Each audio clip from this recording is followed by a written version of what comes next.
একটি গাধা ভারী একটি লবণের বোঝা পিঠে নিয়ে একটি নদীর পাশ দিয়ে হেঁটে যাচ্ছিল। বোঝাটি এতটাই ভারী ছিল যে তার খুবই কষ্ট হচ্ছিল।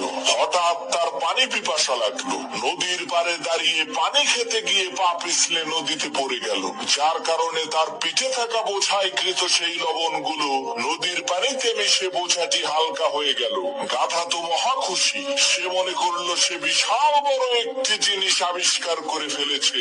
সে ভেবেছিল নদীর পানিতে নামলেই মনে হয় বোঝা হালকা হয়ে যায়। পরের দিন সেই গাধাটি বড় একটি তুলার বোঝা পিঠে নিয়ে ক্লান্ত হয়ে গেল। পথিমধ্যে একটি নদী দেখে সে খুবই খুশি হলো। হোঁচট খাওয়ার ভান করে সে নদীর পানিতে বসে পড়লো। এতে করে সেই গাধার পিঠে থাকা তুলার বোঝাটি নদীর পানিতে ভিজে আরো ভারী হয়ে গেল, যার কারণে সেই গাধাটি আর উঠে দাঁড়াতে পারলো না। ওই গাধার মতো কিছু পাপী আছে যারা নিজেদেরকে ওই গাধার মতোই বহুত বড় জ্ঞানী আর বুদ্ধিমান মনে করে, কিন্তু কয়েকদিন পরে এমন ধরা খায় উঠে দাঁড়ানোর আর শক্তি থাকে না।